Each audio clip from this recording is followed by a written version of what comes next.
मैं अपने क्लाइंट यानी बादशाह को उसे एक ही सलाह देना चाहता हूँ।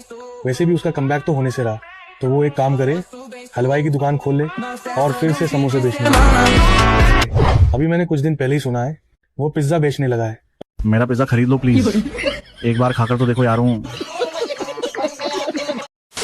भाई जियान ने ऐसी भसड़ मचाई है रिसेंटली, और शायद ये इससे कभी आगे अब बढ़ भी नहीं पाएगा। भाई हम तो मानते हैं हमारी रोजी रोटी हनी पाजी की वजह से चलती है, उनकी न्यूज़ देने से चलती है, लेकिन ये चीज़ भी आप मान लो कि जियान की रोजी रोटी भी हनी पाजी की वजह से ही चलती है। वो क्रेडिट का रोना धोना कर करके 10 साल उन्होंने निकाल दिए। अब रिसेंटली वो बात चुप हो गई थी, डाउन हो गई थी, उन बंदे ने एक बार फिर हनी पाजी को ट्रोल कर कर उस बात को हाइप में ला दिया और खुद को यहाँ पर एक बार फिर ट्रोल करवा कर जानबूझकर फैंस की नज़र में एक बार फिर एक्टिव करवा दिया। इस बंदे की हमेशा ये चाल होती है, ये हमेशा शुरू से यही करता आया है, चाहे जियान हो या फिर गिरफ्तार हो, इन दोनों का काम शुरू से सेम रहा है। अब जियान ने यहाँ पर हनी पाजी को क्रेडिट को लेकर जो ट्रोल किया उसके बारे में आपको तो पता ही होगा यहाँ पर ट्विटर पर, लेकिन मैं एक बात कहना चाहूँगा भाई कि जब जियान की बात है ना, तो हनी पाजी 2018 से यहाँ पर वेट लॉस करने की कोशिश कर रहे हैं। 7 साल हो गए उनको, अब जाकर वो कामयाब हुए हैं, वो फिट हुए हैं, उन्होंने बहुत मेहनत की है।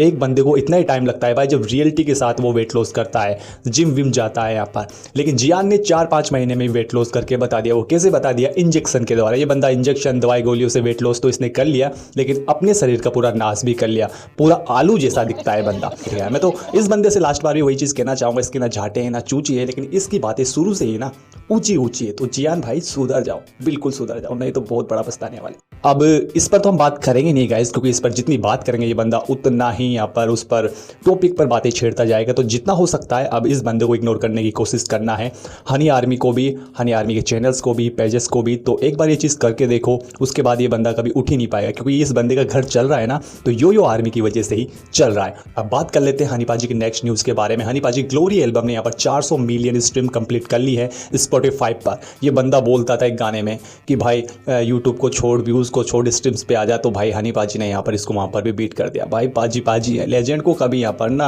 अंडररेटेड नहीं समझना चाहिए, ना ही उसको धमकी देनी चाहिए। वो बंदा ना मुँह से नहीं काम से जवाब देता है। तो हनी पाजी ने एक बार फिर ये चीज़ करके बताई है और बता दिया है भाई नंबर 1 की पोजीशन उनके पास हमेशा से थी और हमेशा रहेगी। साथ ही हनी पाजी आलेसिया करके एक यहाँ पर इंटरनेशनल कोलैबोरेशन भी हमें देखने को मिलेगा ग्लोरियस डेज के अंदर।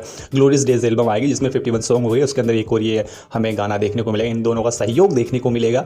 तो वैसे तो हनी पाजी के बहुत सारे सहयोग होने वाले हैं इस एल्बम के अंदर, इंटरनेशनल भी, नेशनली भी, तो उनमें से एक और है। वही हनी पाजी का मैंने बहुत पहले आपको बोला था स्पीड रिकॉर्ड के बारे में कि हनी पाजी स्पीड रिकॉर्ड पर कुछ ना कुछ लेकर तो आने वाले हैं। आज से 1 मंथ पहले मैंने इसके बारे में आपको जानकारी दे दी थी डिटेल से, और यहाँ पर स्पीड रिकॉर्ड ने यहाँ पर वो डाउट को क्लियर कर दिया है फैंस के। उन्होंने कैप्शन में लिखा है बिग समथिंग, हनी पाजी का स्टेटस लगाकर यहाँ पर जो वॉच लॉन्च हुआ था वो वाला। तो भाई स्पीड रिकॉर्ड पर हनी पाजी का कुछ ना कुछ बहुत बड़ा यहाँ पर आने वाला है, और कुछ प्रोजेक्ट भी हो सकता है या फिर कुछ सॉन्ग भी हो सकते हैं, कुछ भी हो सकता है, लेकिन आएगा जरूर। तो भाई वेट करना, यहाँ पर स्पीड रिकॉर्ड पर हनी पाजी का कुछ ना कुछ बम फूटने वाला है। वहीं हनी पाजी ने अपने हाथ में यहाँ पर AR रहमान, अपनी मदर, उनका सबका तो उन्होंने पहले टैटू बनवा ही लिया था सिग्नेचर के द्वारा, बट उन्होंने यहाँ पर शंकर भगवान जी का जो होता है ना त्रिशूल होता है, उनका भी उन्होंने टैटू बनवाया है, और उन्होंने दर्शाया है कि वो उनके बहुत बड़े भक्त हैं, बहुत बड़े यहाँ पर वो एक भक्ति की ओर जा रहे हैं। तो उन्होंने ये चीज़ भी कंफर्म कर दी। तो ये बहुत अच्छी बात है कि हनी पाजी अपने धार्मिक चीज़ों को लेकर बहुत ही ज़्यादा एक्टिव है, और अपनी एक्टिविटी भी वो बहुत ज़्यादा कर रहे हैं अपने काम को लेकर, अपने वर्क को लेकर।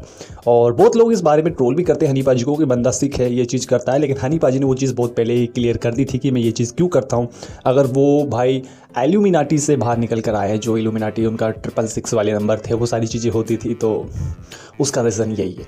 बाकी आज की वीडियो में यही था, मिलते हैं नेक्स्ट वीडियो में। लव यू, जय हिंद, जय भारत।